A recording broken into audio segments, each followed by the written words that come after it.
Halo semuanya, perkenalkan nama saya Gavriela Melida Sitorus dengan NIM 243030801006. Saya adalah mahasiswa dari Universitas Palangkaraya, Fakultas Kedokteran, dari program studi kedokteran program sarjana. Pada kesempatan kali ini, saya akan menjelaskan sedikit mengenai ekstremitas inferior, terutama bagian anatomi skeleton. Jadi yang pertama, apa itu ekstremitas inferior? Jadi ekstremitas inferior adalah istilah anatomi yang merujuk pada anggota gerak bagian bawah tubuh manusia. Jadi ekstremitas inferior itu meliputi struktur tubuh dari panggul hingga ujung kaki yang berperan penting dalam fungsi lokomotor dan penyangga berat badan. Nah, komponen ekstremitas inferior itu yang pertama ada pelvis, femur, genu, lalu ada tungkai bawah, dan ada pedis. Lalu fungsi utama dari ekstremitas inferior yang pertama untuk berjalan dan berlari karena menggerakkan tubuh maju dengan stabil. Lalu yang kedua sebagai penyeimbangan tubuh untuk membantu menjaga keseimbangan saat berdiri atau bergerak. Yang ketiga itu sebagai penyangga berat badan, di mana ekstremitas inferior itu menahan beban tubuh saat berdiri, berjalan, dan melakukan aktivitas lainnya. Pertama ada cingulum pelvicum. Nah, cingulum pelvicum adalah istilah anatomi yang merujuk pada pelvic girdle, yaitu struktur tulang yang menghubungkan ekstremitas inferior dengan kerangka aksial. Cingulum pelvicum ini berfungsi sebagai penyangga tubuh bagian atas dan tempat pelekatan otot-otot ekstremitas bawah, serta memiliki peran penting dalam pergerakan dan distribusi beban tubuh. Cingulum pelvicum itu terdiri dari dua tulang panggul atau oxcosae yang masing-masing terbentuk dari fusi tiga tulang. Yang pertama ada ilium. Ilium itu adalah bagian terbesar dan superior dari oxcosae yang memiliki permukaan artikular yang disebut dengan fascies auricularis untuk berartikulasi dengan sacrum, membentuk articulatio sacroiliaca. Yang kedua ada ischium yang terletak di bagian inferior posterior oxcosae yang merupakan tempat pelekatan otot-otot paha posterior dan membentuk sebagian besar foramen obturatorium. Lalu yang ketiga ada pubis yang terletak di bagian inferior arterior oxcosae yang berperan dalam pembentukan symphysis pubica, yaitu sendi cartilaginosa yang menghubungkan kedua os pubis di garis tengah. Artikulasi cingulum pelvicum ini terdiri yang pertama dari sacrum, yaitu cingulum pelvicum berartikulasi dengan sacrum melalui sendi sacroiliaca yang menghubungkan ekstremitas bawah dengan columna vertebralis. Yang kedua itu femur, bagian lateral cingulum pelvicum yaitu acetabulum yang berartikulasi dengan kepala femur membentuk articulatio coxae.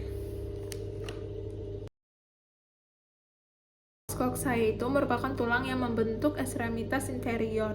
Kedua oxcosae itu bersama dengan os sacrum dan os coccygeus itu membentuk pelvis. Jadi setiap oxcosae itu disusun oleh tiga tulang yaitu os ilium, os ischii, dan os pubis.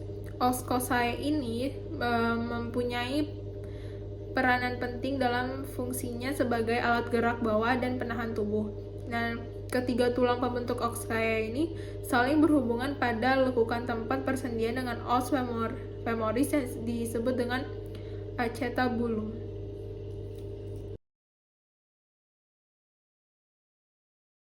Lalu ada femoris yaitu dengan tulang os femur yang merupakan tulang terpanjang dan terberat pada tubuh manusia yang terletak pada regio femoris. Os femoris itu bisa berartikulasi dengan oxcosae di acetabulum dan di distal berartikulasi dengan tibia. Lalu ada genu dengan os patella. Jadi patella atau tempurung lutut itu merupakan os sesamoidea yang terbesar. Patella itu berbentuk segitiga, apexnya mengarah ke inferior untuk tempat melekat ligamentum patellae yang menghubungkan patella pada tibia. Basisnya luas dan tebal untuk tempat melekat musculus quadriceps femoris dari atas. Permukaan posteriornya itu bersendi dengan femur dan memiliki fascias medialis dan lateralis. Lalu ada cruris atau tungkai. Dengan yang pertama ada os tibia. Tibia atau tulang kering ada sepasang dan berbentuk tulang panjang. Tibia merupakan tulang yang terpanjang kedua setelah os femoris. Tibia itu terletak di medial dan merupakan satu-satunya yang bersendi dengan femur pada sendi genus.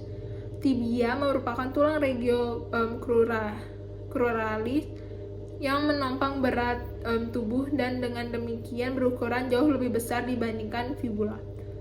Lalu os fibula itu fibula atau tulang betis ada sepasang dan berbentuk tulang panjang. Fibula merupakan tulang bagian lateral regiocruralis dan jauh lebih kecil atau ramping dibandingkan dengan tibia. Fibula tidak ikut berperan membentuk sendi genus maupun menahan berat badan karena fibula ini tuh berada di luar sendi lutut dan tidak ikut mentransfer berat badan ke pergelangan kaki, tapi struktur ini penting untuk perlekatan otot. Fibula berartikulasi dengan tibia di proksimal dan distal. Di distal juga berartikulasi dengan talus.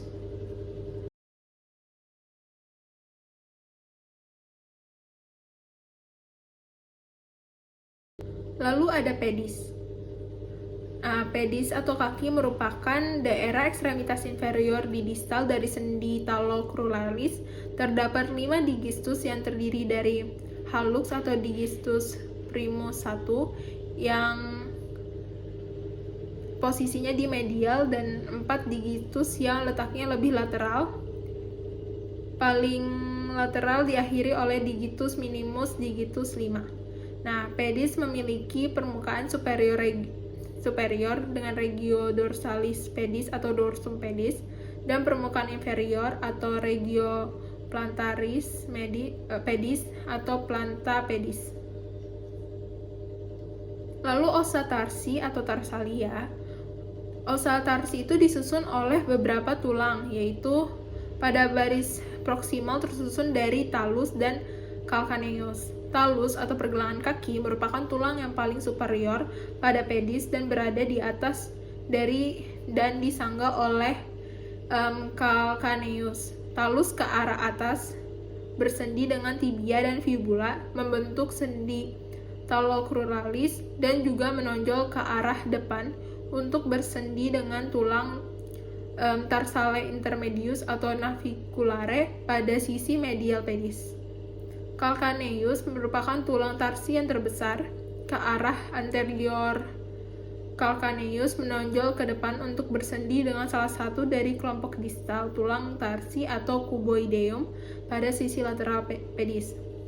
Os tarsi intermedius yang terletak pada sisi medial pedis adalah os naviculare atau berbentuk perahu. Dari lateral ke medial, kelompok distal ossa tarsi terdiri dari os cuboideum, os cuneiforme mediale, os cuneiforme intermedium, dan os cuneiforme laterale. 1, 2, 3. Lalu ossa metatarsalia itu disusun oleh 5 buah tulang panjang, di mana tiap os metatarsal diberi nama sesuai dengan angka Romawi 1 hingga 5, mulai dari os metatarsal 1 yang terletak paling medial dan os metatarsal 5 yang terletak paling lateral. Terakhir ada os phalanges. Phalanges merupakan tulang digiti pedis, di mana setiap digitus pedis itu memiliki 3 buah phalanges, yaitu phalanx proximalis, media, dan distalis, kecuali hallux yang hanya memiliki 2, yaitu proximalis dan distalis. Terakhir, pada ekstremitas inferior terdapat 3 sendi utama. Yang pertama, articula coxae, articula genu, dan articula talocruralis. Sekian video edukasi dari saya. Mohon maaf jika ada kesalahan kata. Sekian dari saya, terima kasih.